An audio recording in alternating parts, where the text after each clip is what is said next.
So hey guys what's up, welcome back to topic science. अभी अभी हमने क्लास 10th की मैग्नेट की सीरीज कंप्लीट करी है। नेक्स्ट सीरीज हम स्टार्ट करने वाले हैं केमिकल रिएक्शन एंड इक्वेशन की। ठीक है, तो first of all chapter number 1 है केमिस्ट्री का। बड़ा ही आसान चैप्टर है और इतना ज्यादा मजेदार है ना, बट यार कॉन्सेप्ट आपके क्लियर होने चाहिए 9th क्लास के। अब डर मत जाना कि 9th क्लास तो हमारी बेकार है। जो कोई भी हल्के फुल्के कॉन्सेप्ट वहां पर यूज होंगे मैं साथ साथ कराता चलूंगा। ठीक है, तो टेंशन बिल्कुल लेने की जरूरत नहीं है। तो चलिए स्टार्ट करते हैं अपना चैप्टर। तो देखिए, जैसा कि आपने चैप्टर का नाम पढ़ा था केमिकल रिएक्शन एंड इक्वेशन, ठीक है। हम चैप्टर को दो पार्ट्स में डिवाइड कर देंगे मैक्रोस्कोपिक लेवल में। मैक्रोस्कोपिक लेवल का मतलब होता है बड़े लेवल पे, ठीक है। केमिकल रिएक्शन को हम अलग से पढ़ेंगे और केमिकल इक्वेशन को हम अलग से पढ़ेंगे, ठीक है। ज़्यादा इंपॉर्टेंट आपका केमिकल इक्वेशन है। केमिकल रिएक्शन आपको इसलिए पढ़ाया जाता है ताकि आपको सारे कॉन्सेप्ट पता रहे, ठीक है। चलिए, केमिकल रिएक्शन क्या चीज़ होती है। जब कभी भी हम दो चीज़ों को या दो से ज़्यादा चीज़ों को आपस में रिएक्ट कराते हैं, जिस तरीके से फिगर में देखिए, एक ग्रीन कलर का सॉल्यूशन है और एक ब्लू कलर का सॉल्यूशन है। जब हमने उसको मिक्स करा तो हमें एक लाइट ग्रीन कलर का सॉल्यूशन मिला, ठीक है। यही होता है केमिकल रिएक्शन जो हम क्या कहते हैं प्रैक्टिकली परफॉर्म करते हैं। केमिकल इक्वेशन क्या होता है, उसको ही सिंबल्स के फॉर्म मतलब सिंबल्स की हेल्प से रिप्रेजेंट करना, ठीक है। आगे हम डिटेल में बहुत ज़्यादा पढ़ेंगे। तो चलिए देखते हैं हम केमिकल रिएक्शन की डेफिनेशन। देखो, डेफिनेशन को ना पढ़ते पढ़ते हम समझ भी लेंगे। It is a process in which new substance with new properties are form. ये एक प्रोसेस ऐसा है जिसमें कोई एक नया सब्सटेंस मिलता है हमें पुराने सब्सटेंस को मिक्स करके, ठीक है। Substance that take parts in a chemical reaction are called reactant. अब मैंने एक इक्वेशन यहाँ पर लिखने जा रहा हूँ। देखो, समझ लो, आपने भैया हाइड्रोजन गैस ले ली, ठीक है। हाइड्रोजन गैस तो यार सबको पता होगा, अभी मैंने इसे लिया। और आपने ऑक्सीजन ले ली, ठीक है। आपने हाइड्रोजन ले ली और ऑक्सीजन ले ली, आपने इसको रिएक्ट करा दिया तो ये क्या बनेगा, H2O, ठीक है, वाटर बन जाएगा। फॉर एग्जाम्पल ले रहा हूं मैं ये, ठीक है। तो इन दोनों ने जो पार्ट्स लेते हैं ना, जिस तरीके से ये दोनों पहले रिएक्ट करें तो इनको हम कह देते हैं रिएक्टेंट, ठीक है। इनको हम कह देते हैं रिएक्टेंट। जो इधर अब जो ये मिक्स कर कर जो हमारे पास प्रोडक्ट आया, यार जिस तरह फैक्ट्री वगैरह में देखते हो कि जब वहां पर सारी चीजें लाते हैं तो उनको क्या कह देते हैं भाई, एसेसरीज कह देते हैं। यहाँ पर हम उसको रिएक्टेंट कह रहे हैं। और जो आपको फाइनल मिलता है, फाइनल चीज जो आपको मिलती है उसे क्या कह देते हो, प्रोडक्ट। अच्छा, प्रोडक्ट आपके कई सारे भी हो सकते हैं, एक भी हो सकता है, दो भी, तीन भी, बहुत सारे हो सकते हैं, ठीक है। ठीक है, अब भैया ये आपके रिएक्टेंट भी कई सारे हो सकते हैं, ठीक है। चलिए आगे पढ़ते हैं हम अपना। Are called reactants substance that take parts in a chemical reaction are called reactant, ठीक है। And the new substance is formed are called product. Are called product, ठीक है। यही होती है आपकी केमिकल रिएक्शन। अब पढ़ते हैं अपना कॉज। ये देखो, मान लो ये आपकी रिएक्शन है, ठीक है। अब मैंने तो ये कह दिया कि ये मिक्स हो रहे हैं। भाई मिक्स कैसे हो रहे हैं, यही है इसका कॉज क्या है केमिकल रिएक्शन का, वो हमें पढ़ना है। Breaking up of old bonds. अब ये जो हाइड्रोजन है ना, ये हाइड्रोजन देखो कि इस तरीके से जुड़े रहते हैं, ठीक है। अब ये जो इसके बीच का बॉन्ड है ना, ये और ऑक्सीजन कैसे, देखो ऑक्सीजन कुछ ऐसे। अब ये जो इनके बीच के बॉन्ड्स हैं ये क्या होते हैं, पहले ब्रेक होते हैं। मान लो एक कंटेनर लिया आपने, भाई उसमें क्या डाला आपने, हाइड्रोजन डाल दी और ऑक्सीजन डाल दी, वेट, ठीक है। हाइड्रोजन डाल दी, ऑक्सीजन डाल दी। अब ये हाइड्रोजन है, ये ऑक्सीजन है, ठीक है, ऐसे ऐसे। अब इनके जो बीच के बॉन्ड्स होते हैं ना वो टूट जाते हैं यहाँ पर, ठीक है। तो मतलब कॉज पड़ता है breaking up of old bonds, breaking up of पुराने बॉन्ड्स, ये जो पुराने हैं and formation of new bonds. अब भैया जब इसके बॉन्ड टूटे और ये आपस में कंबाइन हुए तो आपको एक नया प्रोडक्ट मिला H2O, ठीक है। और H2O कैसे मिला, ये ना जैसे टूटते हैं तो ये ना आपस में कंबाइन भी हो जाते हैं, ठीक है। कंबाइन होकर इन्होंने H2O बना लिया, ठीक है। यही आपका कॉज था केमिकल रिएक्शन का। अब कुछ डेली लाइफ एग्जांपल दे देते हैं हम केमिकल रिएक्शन के, ठीक है। जिस तरीके से कंबशन, कंबशन क्या, आग जलाना, ठीक है। जब कभी भी आप लकड़ी को जलाते हो तो लकड़ी कैसी होती है, वुड फॉर्म में होती है, और जब जलने के बाद वो ऐश फॉर्म में कन्वर्ट हो जाती है, ठीक है। केमिकल रिएक्शन हुआ मतलब प्रोडक्ट आपके क्या बचा। जिस तरीके से आपने किसी एनर्जी के प्रेजेंस में केमिकल रिएक्शन करवाई, जिस तरह हमने हीट पास करी तभी तो लकड़ी जली। तो हीट प्लस लकड़ी क्या बना, ऐश बना, ठीक है। चलिए इसी तरीके से रस्टिंग, जब कभी भी आप आयरन को मतलब लोहे को आप पानी में डुबो के रख देते हो या फिर बारिश में छोड़ देते हो, यार छत पे कई सरिये वगैरह पड़े रहते हैं, वो बारिश में छोड़ देते हो तो उन पे क्या हो जाता है, रस्ट लग जाता है। तो वो जो रस्ट बना है ना वो आपका प्रोडक्ट है। इस तरीके से डाइजेशन, जब कभी भी आप खाना खाते हो तो भाई खाना तो आप खा तो रहे हो बर्गर, ठीक है, निकाल रहे हो कुछ और ही, ठीक है। तो क्या हुआ, केमिकल रिएक्शन ही तो हुआ, तभी तो आप कुछ उसकी फॉर्म ही चेंज कर दिया आपने, तो प्रोडक्ट क्या बना आपका। अब मैं नाम नहीं ले सकता, प्रोडक्ट आपको पता ही है, ठीक है। चलिए फोटोसिंथेसिस, भाई वो खाना इस तरीके से। ये सारे एग्जांपल है, इनको आप नोट कर लीजिए, एक भी एग्जांपल छोड़ना मत, ठीक है, सारे नोट कर लो इन्हें। अब आता है मोस्ट इंपॉर्टेंट एग्जांपल, कई बार पेपर में पूछ लिया जाता है, ठीक है, इसको जरूर से नोट कर लेना।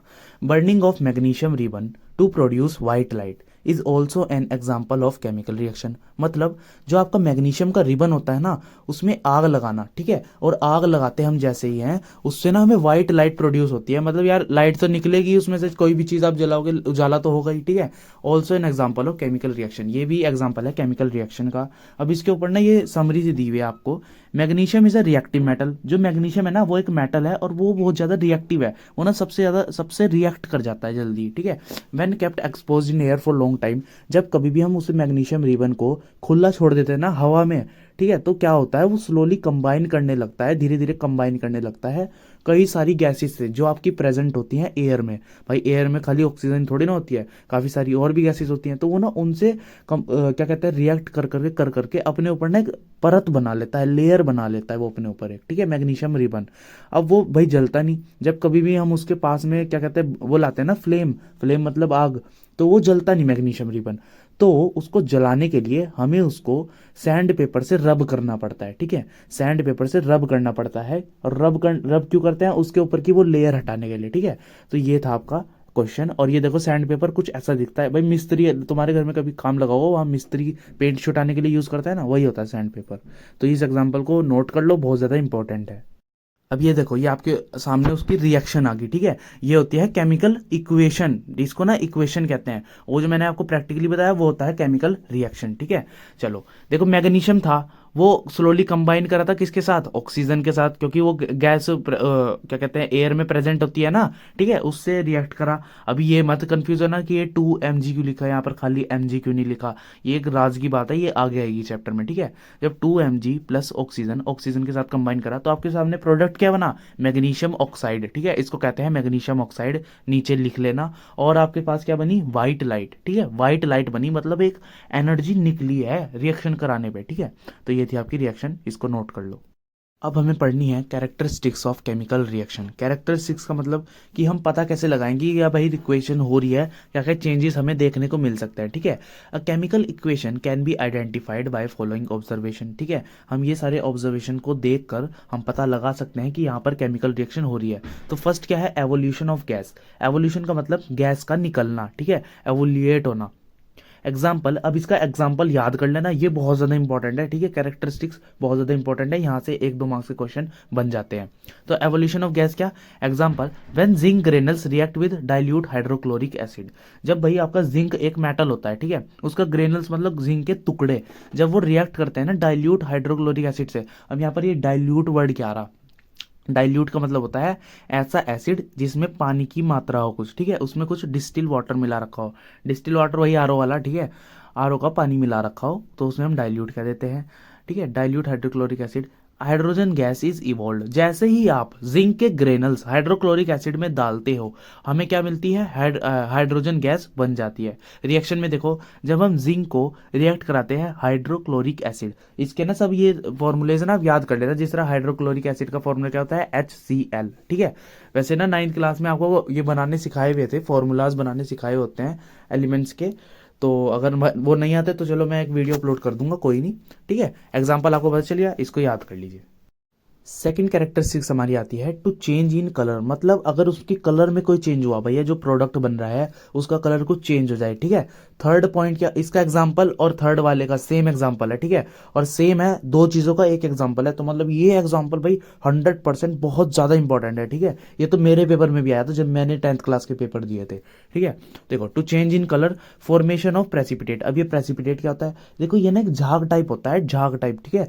जिस तरीके से आप सरफ को पानी में डालते हो तो झाग बन जाते हैं ना, वैसा। और थोड़ी देर बाद ना ये नीचे बैठ जाता है, ठीक है, थोड़ी देर बाद ये क्या हो जाता है, सेटल डाउन हो जाता है। चलिए इसका एग्जांपल क्या है, when lead nitrate react with potassium iodide. Lead nitrate क्या, लेड का फॉर्मूला होता है Pb और नाइट्रेट का होता है NO3, ठीक है। नीचे इक्वेशन में देखो PbNO3 का होल ट्वाइस लिखा हुआ है ना। चलिए, रिएक्ट करता है आपका पोटेशियम आयोडाइड के साथ। पोटेशियम का फॉर्मूला होता है K और आयोडाइड का सिंबल होता है आपका I। जैसे ही लेड नाइट्रेट और पोटेशियम आयोडाइड आपस में रिएक्ट होते हैं तो हमें क्या देखने को मिलता है, येलो कलर के प्रेसिपिटेट बन जाते हैं लेड आयोडाइड के, ठीक है। Also colour changes from colourless to yellow. देखो कलरलेस इसका जो कलर था ना वो कलरलेस था, ठीक है, ट्रांसपेरेंट था, और जैसे ही रिएक्शन हुई ना दोनों में तो वो येलो में कन्वर्ट हो गया, ठीक है। तो मतलब चेंज इन कलर भी हो गया और आपका प्रेसिपिटेट भी बन गए। प्रेसिपिटेट समझ में आ गया ना, वो झाग टाइप जो होता है। अभी ना प्रेसिपिटेट की डेफिनेशन भी आगे आएगी, ठीक है। चलिए, और इन इक्वेशंस को भी ध्यान से करते चलो क्योंकि ये लिखनी पड़ती है पेपर में, ठीक है। अगर क्वेश्चन आ गया ना ये तो आपको इक्वेशन लिखनी पड़ेगी। देखो नीचे क्वेश्चन लिखा हुआ है ना, what happen when lead nitrate react with potassium iodide, ऐसा क्वेश्चन आ जाता है, ठीक है। थर्ड कैरेक्टरिस्टिक्स आपकी आती है चेंज इन टेम्परेचर, ठीक है। मतलब टेम्परेचर भी चेंज हो सकता है। मैंने क्विक लाइम, क्विक लाइम क्या, चूना, देखो मैंने आगे लिख दिया चूना, और इसका फॉर्मूला क्या होता है क्विक लाइम का, CaO। आपसे ये भी पूछ सकते हैं कि आप क्विक लाइम का सिंबल बताइए, तो आपको याद रखना है कैल्शियम ऑक्साइड, ठीक है। इसको कहते हैं कैल्शियम ऑक्साइड या फिर क्विक लाइम, ठीक है। Is added to water. जैसे ही हम चूने को पानी में डालते हैं तो जो टेम्परेचर होता है ना चूने का, वो हीजिंग साउंड, मतलब जैसे सांप करता है ना हिज, ठीक है, इस साउंड के साथ उसका टेम्परेचर राइज हो जाता है और आपको बन जाता है आपके पास स्लेक्ड लाइम, ठीक है, कैल्शियम हाइड्रो ऑक्साइड। और इसको लिखते कैसे है ये आपको देखो नीचे दिख रहा है रिएक्शन में, ठीक है। और आपको हीट मिलती है, मतलब टेम्परेचर में चेंज हो जाता है, टेम्परेचर आपका राइज कर जाता है। चलिए, फिफ्थ चेंज आपका आता है चेंज इन स्टेट, ठीक है। उसकी स्टेट भी चेंज कर सकते हो। अब स्टेट क्या होता है, देखो केमिस्ट्री में आपने पढ़ा होगा, सॉलिड लिक्विड गैस, ठीक है, 3 स्टेट्स होती हैं। तो आप ना जैसे केमिकल रिएक्शन आपकी होती है तो आप उसकी प्रोडक्ट रिएक्टेंट्स की स्टेट भी चेंज हो सकती है, ठीक है। चलिए, जिस तरीके से आप जब कैंडल को यार बर्न करते हो तो कैंडल कैसे होती है, सॉलिड में, और वो कैसे हो जाती है, वैक्सी वैक्सी उसकी स्टेट हो जाती है, ठीक है, जैसे वो आप उसको बर्न करते हो। तो ये हो गया आपका चेंज इन स्टेट का एग्जाम्पल। तो अभी तक हमने जितना पढ़ा है उसमें जो मोस्ट इंपॉर्टेंट टॉपिक है, एक है आपका मैग्नीशियम रिबन, क्यों इतना रिएक्टिव है, ठीक है, या फिर क्या होता है, हमें मैग्नीशियम रिबन को सैंड पेपर से क्यों रब करना पड़ता है, ये बहुत ज्यादा इंपॉर्टेंट है। सेकंड चीज है लेड नाइट्रेट वाला एग्जांपल, ठीक है, चेंज इन कलर और फॉर्मेशन ऑफ प्रेसिपिटेट। प्रेसिपिटेट क्या होता है यार, जिस तरह झाग वगैरह होते हैं ना, टेस्ट ट्यूब में झाग वगैरह बन जाते हैं, थोड़ी देर बाद वो झाग ना नीचे जाकर सेटल डाउन हो जाते हैं, ठीक है। जिस तरीके से मान लो यार आपने किसी चीज को रिएक्ट कराया और टेस्ट ट्यूब में कराया, उस यहाँ पर जिस तरह आपने डाला ना तो ऐसे झाग झाग जो बन जाएगा, थोड़ी देर बाद वो ऐसे नीचे जाकर सेटल डाउन हो जाता है, ठीक है, यहाँ पर सेटल डाउन हो जाएगा और ये आपका क्या हो जाएगा, पानी। और वो जो झाग झाग से थे ना, मतलब ये इनसॉल्यूबल सब्सटेंस होते हैं जो कि पानी में नहीं घुलते, ठीक है, उसी को हम कह देते हैं प्रेसिपिटेट। ये बहुत ज्यादा इंपॉर्टेंट है, मैं बार बार कह रहा हूँ, ठीक है। आप कोई भी प्रीवियस ईयर के क्वेश्चन पेपर उठाना, उसमें देख लेना, आपको ये कहते हैं क्वेश्चन आपको मिल सकता है, ठीक है। बस यही था आपका आज का टॉपिक, बहुत ज्यादा जरूरी था आज का टॉपिक, ठीक है। आपको एक क्या कहते हैं एक विजुअलाइजेशन सा मिल गया केमिकल रिएक्शन इन इक्वेशन का। नेक्स्ट वीडियो में हम केमिकल इक्वेशन स्टार्ट कर देंगे। Thank you.